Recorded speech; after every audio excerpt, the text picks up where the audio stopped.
So this is part two of the week three lecture. Just to summarize where we were, if you're giving a presentation to a chief exec or some very important person like a minister, then you must give your conclusions first. And then what I call their yawn factor is growing because they're considering that the marginal benefit of another minute in a room with you explaining this has fallen because you've already explained the most important bit, your conclusions, and then the main rationale for why you came to those conclusions. And we're starting to get to the detailed assumptions and data that leads you to believe that. And they're less concerned about that. What they want to know is the conclusions and does it sound plausible. And so the marginal benefit, other way around, is falling, and the opportunity cost of their time in another meeting where they could be learning stuff or making a decision is constant or rising, and therefore they have to get on and move out of your room. Don't be offended if you've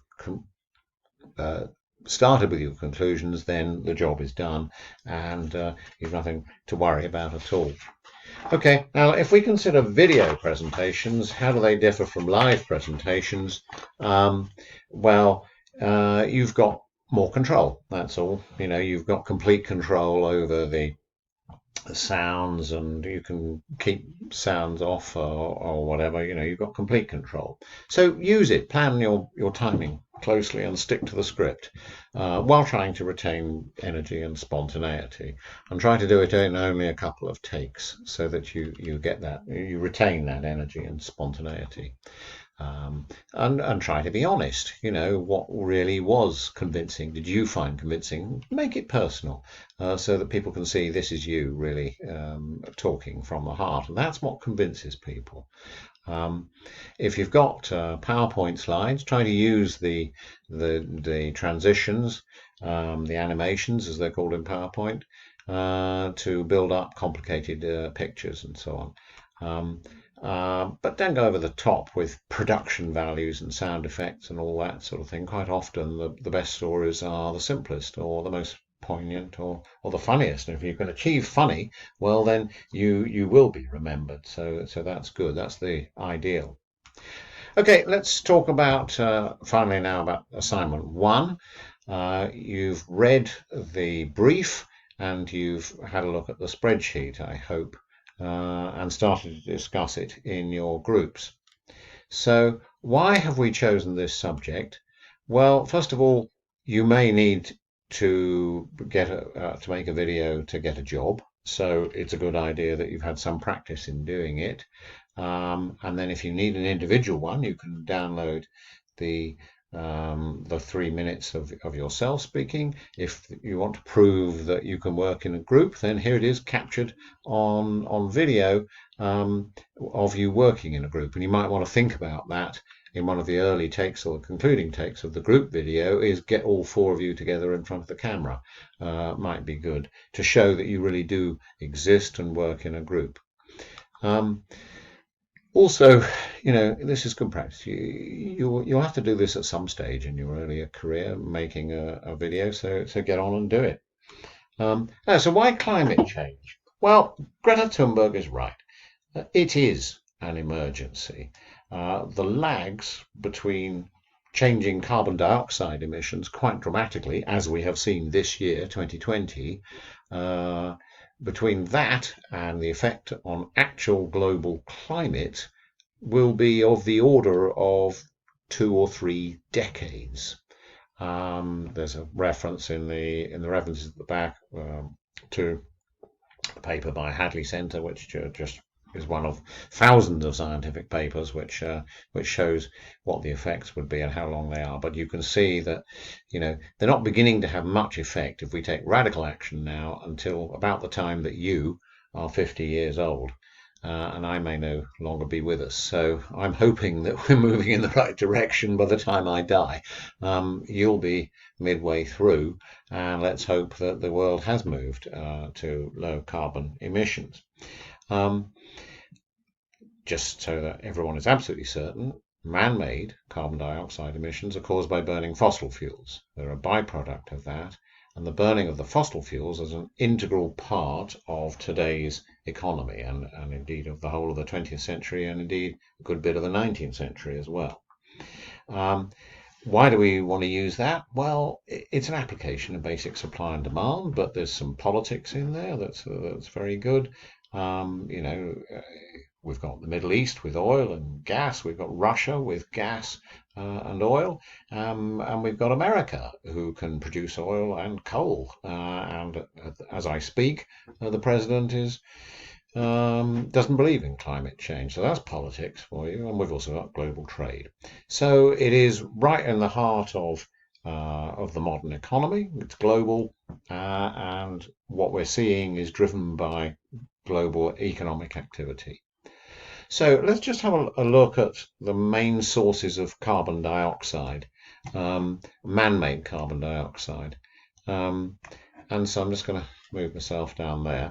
And we should say that there's fundamentally a supply and a demand side to this. The supply is what Mother Earth provides. The demand is what we as human beings in the 21st century want. What do we want? Well, we want warmth in our homes if we live in a cold climate, or coolth if we live where we want air conditioning. We want light, we want access to artificial intelligence, and so on. We want cooking. Okay. And so that's what goes on in homes. We also work in factories and offices and so on. And so there is processing of natural materials, which will come from the earth, either grown as crops or extracted from it. And then there's transport. And we want that, and we want transport for humans and transport for goods. Now, what does the earth provide? Well, naturally, it provides solar energy, it provides wind. We have gone out in the last 100 years and created hydroelectricity, and we have wave energy as well. And we also have wood and biofuels, which are sort of carbon neutral. They absorb carbon dioxide from the atmosphere, which is good for a while, but then when we burn them or in an electricity power station or convert them into methane and then use them, then the carbon dioxide is re-released. So that is neutral as regards carbon dioxide. We also have nuclear power, and again, that doesn't emit any greenhouse gases. People have concerns about it, and that's to do with the radiation of parts and the storage of the fuel before and after it's processed, but it doesn't actually emit any greenhouse gases.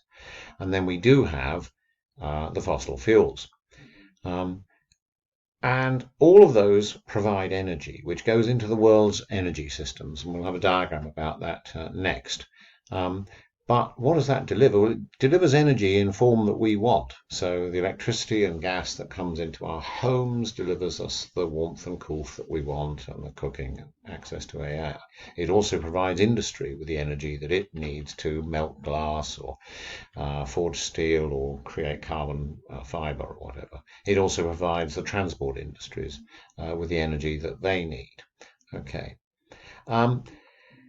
And of course, as a byproduct of burning that energy solely from the fossil fuels, that injects carbon dioxide into the atmosphere, which gives us the global warming. But it's a one-for-one link between fossils, fuel consumption, and carbon dioxide, though it does slightly depend on the form of the fossil fuel. If we look at how the fossil fuels actually pollute, then obviously none of the renewables issue any atmospheric pollution, nor does nuclear. But when we come to natural gas, that is methane chemically, and that burns to create carbon dioxide and water vapor, and nothing else. So it's actually quite a clean fossil fuel, but it does create carbon dioxide. Oil, on the other hand, creates carbon dioxide, but it also has other things in the oil chain which come out of the back of a car's exhaust, and these are things like nitric oxides and acids and salts and things which can pollute. So that's more polluting. And then, worst of all, is coal, because with that you get not only the carbon dioxide and the nitrous oxides, um, but you also get sulfur dioxide, sulfates and sulfuric acids and things like that. Um, so that is the dirtiest of the fossil fuels. And so one can think of it in a sort of pecking order. Natural gas only produces carbon dioxide. Oil produces nitrous oxides. Coal is really the dirtiest fuel of all.